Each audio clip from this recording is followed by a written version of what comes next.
रवींद्र वस्त्रनिकेतन सलगरे खास लग्न बस्ता व आहेरासाठी होलसेलपेक्षाही कमी किमतीत संपूर्ण कुटुंबाची खरेदी। कांजीवरम, बनारसी, जिल्हा Bangalore silk, Madurai silk, Calcutta cotton full व्हरायटीत उपलब्ध। सूट व इंडो शेरवानी, हळदीसाठी कुर्ता, सफारी, ब्रँडेड शर्ट, पॅन्टचे खास कलेक्शन। असंख्य व्हरायटींसह 51% भरघोस डिस्काउंट। जादा झालेला माल परत घेऊन पैसे परत। त्वरा करा, आजच जवळच्या मिनी स्टोअरला भेट द्या। रवींद्र वस्त्रनिकेतन सलगरे व शाखा।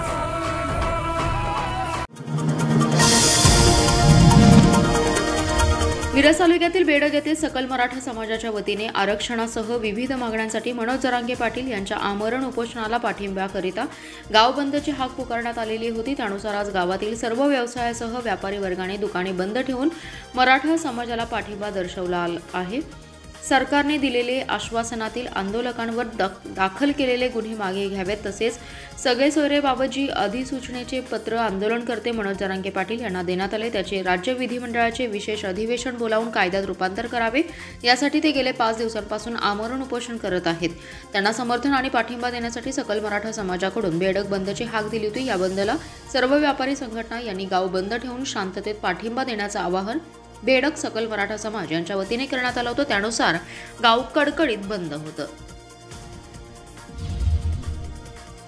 रस्ता सुरक्षा अभियान हा उपक्रम फक्त अभियानापुरता न राहता संपूर्ण वर्षभर राबवणं गरजेचं आहे। अपघात कमी करण्यासाठी बालवयातच विद्यार्थ्यांच्यात वाहतूक साक्षरता निर्माण होणं गरजेचं आहे, तरच भविष्यात नागरिकांच्या ट्रॅफिक सेन्स निर्माण होईल, असे प्रतिपादन पोलीस अधीक्षक संदीप घुगे यांनी केले। सांगलीतील पोलीस मुख्यालय मैदानावर 35व्या राष्ट्रीय रस्ता सुरक्षा अभियानाचा सांगता समारंभ संपन्न झाला। यावेळी ते बोलत होते। कार्यक्रमास अपर पोलीस अधीक्षक ऋतू खोकर, पोलीस उपअधीक्षक अण्णासाहेब जाधव, उपप्रादेशिक परिवहन विभागाचे प्रशांत साळी उपस्थित होते। जिल्ह्यात 15 जानेवारी ते 14 फेब्रुवारी 2024 या कालावधीत रस्ता सुरक्षा अभियानाअंतर्गत विविध उपक्रमांचं आयोजन करण्यात आले। या कार्यक्रमाची सांगता समारंभ पोलीस मुख्यालय मैदानावर मोठ्या उत्साहात झालाय। पोलीस मैदानावर संचलनामध्ये 30 RSP बाल सैनिकांनी सहभाग घेतला। बाल सैनिकांनी अतिशय उत्कृष्टरित्या संचलन करून ट्रॅफिक सिग्नल पेटीचे प्रात्यक्षिक करून दाखवले। या उपक्रमाचे पोलीस अधीक्षक संदीप घुगे यांनी कौतुक केले। रस्ता सुरक्षा अभियानामध्ये RSPच्या माध्यमातून चित्रकला, रांगोळी, वक्तृत्व आणि घोषवाक्य स्पर्धा, वाहतूक नियमन, जनजागृती रॅली आणि विविध स्पर्धा घेतलेल्या 258 स्पर्धकांचा आणि RSP अधिकारी यांचा सत्कार पोलीस अधीक्षक संदीप घुगे यांच्या हस्ते करण्यात आला। यावेळी स्वागत आणि प्रास्ताविक पोलीस निरीक्षक मुकुंद कुलकर्णी यांनी केले। आभार वाहतूक निरीक्षक आसिफ मुलानी यांनी मानले।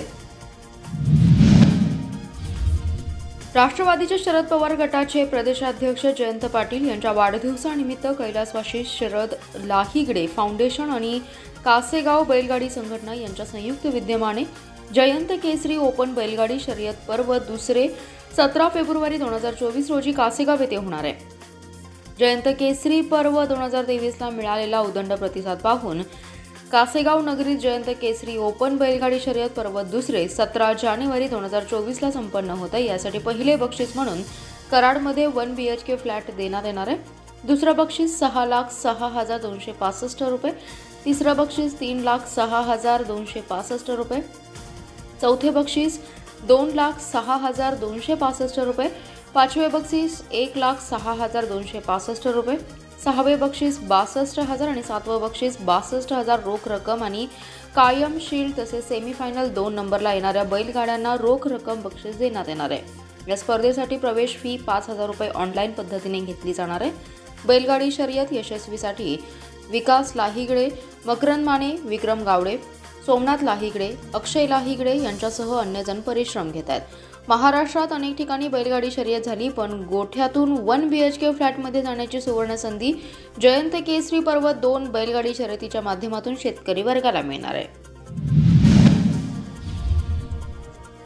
तासगाव तालुक्यातील मणेराजुरी येथील बंद घर फोडून चोरी करणाऱ्या चोरट्याच्या मुसक्या आवळण्यात पोलिसांना यश आलं। या चोरट्याकडून चोरीतील मोबाईल, दागिन्यांसह 37,560 रुपयांचा मुद्देमाल जप्त करण्यात आलाय।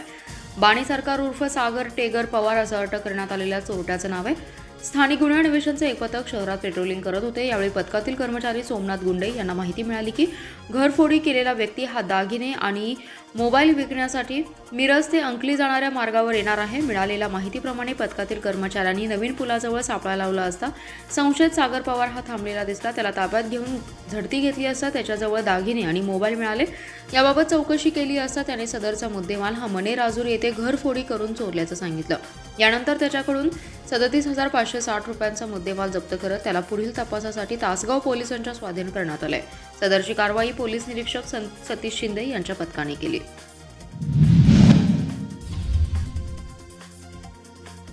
बेदाण्याचा शालेय पोषण आहारात समावेश करण्याचा अध्यादेश अखेर राज्य शासनाच्या शिक्षण विभागाने काढलाय. गेल्या 7 ते 8 वर्ष सुरू असलेल्या संघर्षाला यश मिळाले असल्याचा दावा स्वाभिमानी शेतकरी संघटनेने केलाय. बेदाण्याची खरेदी व्यापाऱ्यांकडून न करता थेट शेतकऱ्यांकडून करावी, अन्यथा रस्त्यावर उतरू असा इशारा जिल्हाध्यक्ष महेश खराडे यांनी दिलाय. शालेय पोषण आहारात बेदाण्याचा समावेश करण्यात आल्याने जिल्हाधिकारी कार्यालयासमोर पेढे वाटून हा आनंद साजरा केलाय.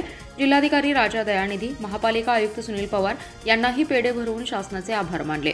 यावेळी खराडे म्हणाले, जिल्ह्यातील सुमारे 2,75,000 तर राज्यातील 1.25 कोटी विद्यार्थ्यांना याचा लाभ होणार आहे. आठवड्यातून एकदा 50 ते 100 ग्रॅम बेदाणा दिला जाणार आहे. 50 ग्रॅम बेदाणा दिला तर एका आठवड्याला 5 लाख टन बेदाणा लागेल. महिन्याला 20 लाख टन तर वर्षाला 200 लाख टन बेदाण्याची आवश्यकता आहे. बेदाण्याची खरेदी व्यापाऱ्याकडून न करता थेट शेतकऱ्याकडून करावी, अन्यथा आम्ही त्यासाठीही आंदोलन करण्याचा इशारा दिलाय. बेदाण्याचे मोफत वाटप करून या प्रश्नाकडे सरकारचे लक्ष वेधलं होतं. राज्यातील सर्व शिक्षणाधिकाऱ्यांना तसे आदेश दिले, त्यामुळे आमच्या मागणीला अखेर यश आल्याचं सांगण्यात आलं.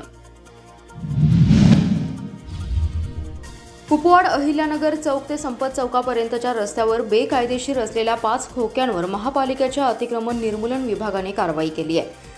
आयुक्त तथा प्रशासक सुनील पवार यांच्या मार्गदर्शनाखाली उपायुक्त वैभव साबळे यांनी ही कारवाई केली. उपायुक्त वैभव साबळे यांनी बेकायदेशीर खोकी हटवण्याची मोहीम सुरू केली आहे. त्यानुसार कारवाई सुरूच आहे. तरी देखील खोकीधारक खोकी काढत नाहीत. बुधवारी संपत चौक ते अहिल्यानगर या परिसरात बेकायदेशीर वसवलेले 5 खोकी काढण्यात आलेत. अनधिकृत खोकीधारकांनी तातडीने खोकी काढून घ्यावीत, अन्यथा कडक कारवाई करू असा इशारा उपायुक्त वैभव साबळे यांनी दिलाय.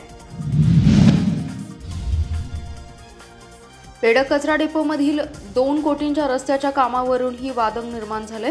टिमिक्स रस्ता हॉटमिक्ससाठी एकच निविदा काढण्यात आले. याला नागरिक जागृती मंचाने आक्षेप घेतला असून महापालिकेला दावापूर्व नोटीस बजावली आहे. तातडीने ही निविदा रद्द करावी आणि फेर निविदा काढावी अशी मागणी या माध्यमातून करण्यात आली असल्याचे नागरिक जागृती मंचाचे अध्यक्ष सतीश साखळकर यांनी सांगितले. बेडक डेपोमधील ट्रिमिक्स कॉन्क्रीट रस्ता आणि हॉटमिक्ससाठी रस्त्यांसाठी एकच निविदा काढण्यात आली. आयुक्तांनी प्रत्येक कामाच्या 2 स्वतंत्र निविदा काढण्याऐवजी दोन्ही कामांसह एकच निविदा काढली आहे. हे बेकायदेशीर आणि कायद्याच्या विरोधात आहे. निवेदनानुसार मुख्य काम कॉन्क्रीट रस्त्याचं काम आहे, जे अंदाजे 90% आहे. उर्वरित 10% अंदाजित किमतीचे काम हॉटमिक्स रोडचं आहे. निविदा सूचनेनुसार हॉटमिक्स प्लॉटची अट ही या निविदेतील मुख्य अटींपैकी एक आहे. अशा प्रकारची अट घालून आयुक्तांनी हॉटमिक्स प्लांटच्या अटींचे पालन करण्यामागे विशिष्ट गटांना फायदा दिलाय. त्यामुळे ही संपूर्ण निविदा प्रक्रिया तातडीने थांबवावी, 2 कामांसाठी स्वतंत्र निविदा काढाव्यात. याबाबत आयुक्तांकडे लेखी तक्रार केली होती, मात्र त्याचं उत्तर मिळालं नाही. त्यामुळे नागरिक जागृती मंचाने दावापूर्व नोटीस बजावली. आयुक्तांनी येत्या 7 दिवसात तातडीने ही निविदा प्रक्रिया रद्द करावी, अन्यथा कायदेशीर कारवाई करू अशी दावापूर्व नोटीस प्रशासनाला दिली असल्याचे सतीश साखळकर यांनी सांगितले. 8 दिवसांपूर्वी सावळज येथे भारत उर्फ संतोष संजय पाटील यांचा खून झाला होता. या खुनाचा छडा लावण्यात तासगाव पोलिसांनी आणि स्थानिक गुन्हे अन्वेषण शाखेला 8च दिवसात यश मिळाले. या प्रकरणी बाळासाहेब संजय पाटील आणि हनुमंत सदाशिव वांढरे या दोघांना ताब्यात घेऊन कसून चौकशी केल्यानंतर दोघांनीही खून केल्याची कबुली दिली, अशी माहिती पोलीस निरीक्षक सोमनाथ वाघ यांनी दिली आहे. सावळज येथे 7 फेब्रुवारी रोजी रात्री 9:15च्या सुमारास गावाबाहेर शेताच्या रस्त्यावर भारत उर्फ संतोष संजय पाटील यांचा खून झाल्याची माहिती तासगाव पोलिसांना मिळाली होती. त्यानंतर संतोषची आई वैशाली संजय पाटील यांनी तासगाव पोलिसात फिर्याद दाखल केली होती. त्यानंतर पोलिसांनी या प्रकरणाचा कसून तपास सुरू केला होता. या तपासात पोलिसांना खुनाचे धागेदोरे हाती लागलेत. संतोषचे लग्नापूर्वी गावातीलच एका मुलीशी प्रेमसंबंध होते. दरम्यान त्या मुलीचा विवाह झाला आणि काही वर्षानंतर पुन्हा ही महिला सावळज येथे राहण्यासाठी आली होती. त्यानंतर पुन्हा या दोघांचे अनैतिक संबंध सुरू झाले होते. दरम्यान संबंधित महिलेच्या संपर्कात आरोपी बाळासाहेब पाटील देखील होता. बाळासाहेब पाटील यांनी संबंधित महिलेला लग्नासाठी विचारणा केली होती, मात्र संबंधित महिलेने संतोषचे असलेले संबंध तोडता येणार नाहीत असं सांगितलं होतं.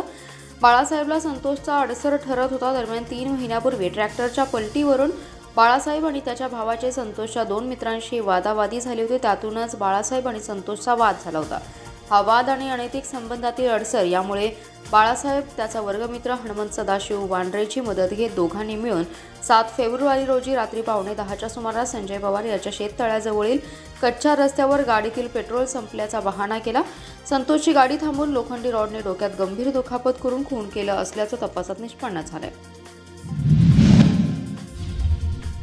मार्च एंड 1.5 महिन्यावर आल्याने निधी खर्च करण्यासाठी जिल्हा परिषदेतील अधिकाऱ्यांची धावाधाव सुरू आहे. असे असताना पालकमंत्री डॉ. सुरेश खाडे यांनी आढावा बैठक बोलावली होती. मात्र राज्य मंत्रिमंडळाची बैठक असल्याने मिनी मंत्रालयातील बैठक रद्द झाली. मार्च अखेरच्या लगीनघाईत पालकमंत्र्यांनी बैठक बोलावल्याने जिल्हा परिषदेमध्ये मात्र याची उलटसुलट चर्चा सुरू आहे. पालकमंत्री सुरेश खाडे यांनी सप्टेंबर महिन्यात जिल्हा परिषदेत आढावा बैठक घेतली होती. मात्र या बैठकीला आमदार खासदार यांना बैठकीला निमंत्रण न दिल्याने पुन्हा 15 दिवसात बैठक घेण्याची सूचना त्यांनी केली होती. यानंतर बैठकच झाली नाही. त्यानंतर पालकमंत्र्यांनी तब्बल 5 महिन्यांनी बैठक घेणार असल्याचे लेखी कळवले. ही बैठक जिल्हा परिषदेच्या सभागृहात बुधवारी सकाळी 10:30 वाजता होणार होती. या बैठकीबाबत मुख्य कार्यकारी अधिकारी तृप्ती धोडमिसे यांनी सर्व खाते प्रमुख तसेच पंचायत समितीचे गटविकास अधिकारी अभियंत्यांसह संबंधित अधिकाऱ्यांना कळवले होते. मार्च अखेरच्या लगीनघाईमध्ये पालकमंत्र्यांनी बैठक बोलावली होती. मंत्रिमंडळ बैठकीसाठी पालकमंत्री रात्रीच महालक्ष्मीने मुंबईला रवाना झाले. रात्रीपर्यंत बैठक रद्द झाल्याबाबत अधिकाऱ्यांना कळवण्यात आले नव्हते. दरम्यान मार्च अखेरची घाई सुरू असताना आता बैठक घेतली जात असल्याने जिल्हा परिषदेत मात्र उलटसुलट चर्चा सुरू आहे.